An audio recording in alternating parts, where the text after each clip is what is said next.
अच्छी शख्सियत बनाने के 25 तरीके। तो चलिए शुरू करते हैं। स्टेप 1, जिम्मेदारी स्वीकार करें।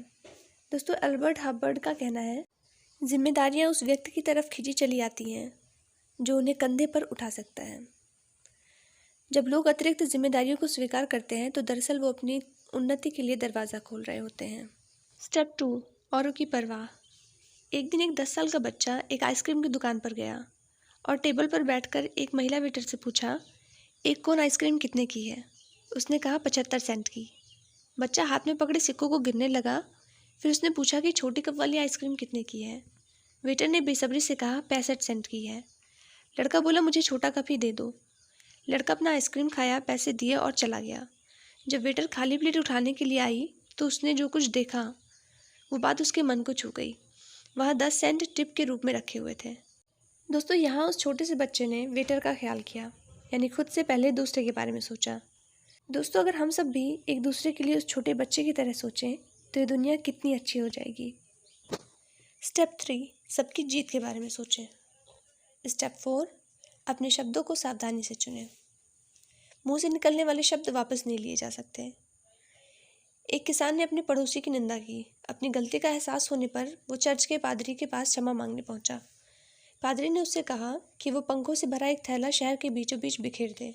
किसान ने वही किया। फिर पादरी ने कहा कि जाओ और सभी पंख थैले में भर लाओ। किसान ने ऐसा करने की बहुत कोशिश की, मगर सारे पंख हवा में इधर उधर उड़ गए थे। जब वो खाली थैला लेकर लौटा तो पादरी ने कहा, यही बात हमारे जीवन पर भी लागू होती है। तुमने बात तो आसानी से कह दी, लेकिन उसे वापस नहीं ले सकते। इसीलिए हमें अपने जीवन में शब्दों का चुनाव बहुत ही सावधानी से करना चाहिए। स्टेप 5, आलोचना और शिकायत ना करें।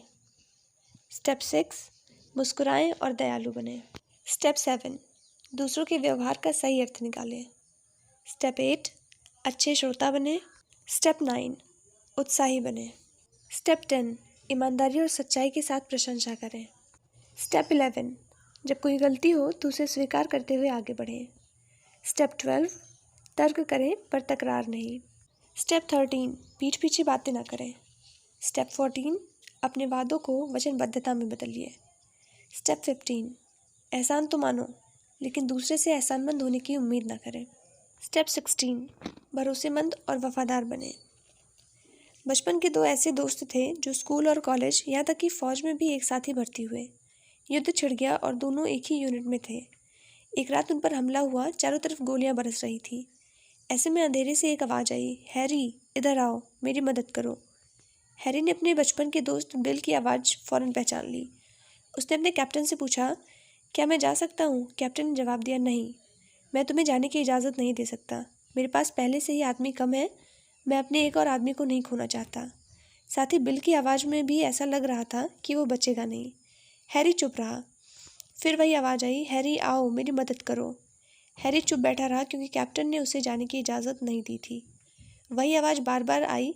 हैरी अपने को और ज़्यादा नहीं रोक सका और उसने कैप्टन से कहा, कैप्टन वो मेरे बचपन का दोस्त है, मुझे उसकी मदद करने के लिए जाना ही होगा।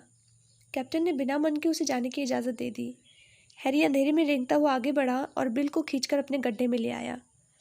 उन लोगों ने पाया कि बिल तो मर चुका था। अब कैप्टन नाराज़ हो गया और हैरी पर चिल्लाया, मैंने कहा था ना कि वो नहीं बचेगा। वो मर गया और तुम भी मारे जाते। मैं अपना एक और आदमी नहीं खोना चाहता। तुमने वहाँ जाकर गलती की थी। हैरी ने जवाब दिया, कैप्टन मैंने जो किया वो ठीक था। जब मैं बिल के पास पहुँचा तो वो जिंदा था और उसने आखिरी शब्द यही कहा था, हैरी मुझे यकीन था कि तुम ज़रूर आओगे। स्टेप 17, अपने मन में किसी के लिए भी ईर्ष्या और द्वेष की भावना न रखें। स्टेप 18, सच्चे, ईमानदार और निष्कपट बने। एक सेर मक्खन। एक किसान एक बेकर को रोज़ 1 सेर मक्खन बेचा करता था। एक दिन बेकर ने ये परखने के लिए मक्खन 1 सेर है या नहीं उसे तौला और पाया कि मक्खन कम था। इस बात से वो गुस्सा हो गया और किसान को अदालत में ले गया। जज ने किसान से पूछा, उसने तौलने के लिए किस बाट का इस्तेमाल किया था? किसान ने जवाब दिया, हुजूर मैं अज्ञानी हूँ, मेरे पास तौलने के लिए कोई सही बाट नहीं है, लेकिन मेरे पास एक तराजू है। जज ने पूछा, तो तुम मक्खन को कैसे तौलते हो? किसान ने जवाब दिया, इसने मक्खन तो मुझसे अब खरीदना शुरू किया है। मैं तो बहुत पहले से इससे 1 सेर ब्रेड खरीद रहा हूँ। रोज़ सुबह जब वो बेकर ब्रेड लेकर आता तो मैं ब्रेड को बाट बनाकर बराबर का मक्खन तौल देता हूँ। अगर इसमें किसी का दोष है तो वो है बेकर का। स्टेप 19, विनम्र बने।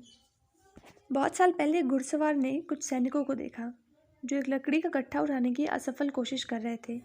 उस समय उनका नायक भी वहीं खड़ा था। घुड़सवार ने नायक से पूछा कि वो उनकी मदद क्यों नहीं करता। नायक ने जवाब दिया, मैं इनका नायक हूँ और मेरा काम इनको आदेश देना है। घुड़सवार अपने घोड़े से उतरकर उन सैनिकों के पास गया और उसने उस गट्ठे को उठाने में मदद की।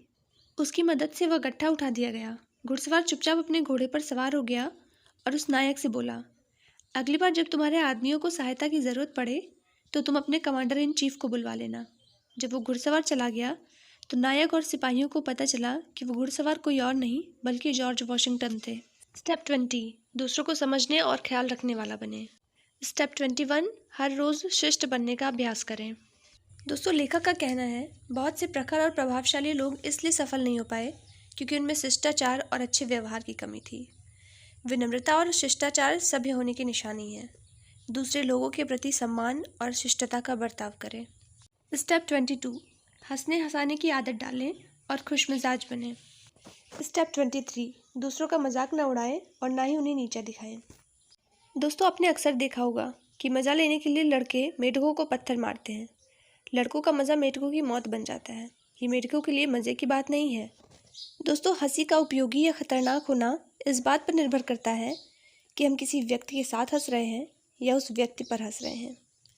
दूसरों की भावना को चोट पहुंचाना क्रूरता की निशानी है। दूसरों को तकलीफ पहुंचने के खतरे से बचने के लिए कटाक्ष भरे मजाकों से बचें। स्टेप 24, दोस्त पाने के लिए दोस्त बने। स्टेप 25, दूसरों की भावनाओं को महसूस करें। एक अच्छा इंसान बने। दोस्तों, लॉयड शेरर का कहना है, प्रतिज्ञा करें कि आप छोटों के साथ नरमी से, बड़ों के साथ करुणा से, संघर्ष करने वालों के साथ हमदर्दी से और कमज़ोर व गलती करने वालों के साथ सहनशीलता से पेश आने की, क्योंकि हम अपने जीवन में कभी न कभी इनमें से किसी न किसी स्थिति से ज़रूर गुजरते हैं। दोस्तों, अगर आप अपने जीवन में अपने व्यक्तित्व में बदलाव चाहते हैं तो एक बार इन बातों पर गौर ज़रूर करिएगा। धन्यवाद।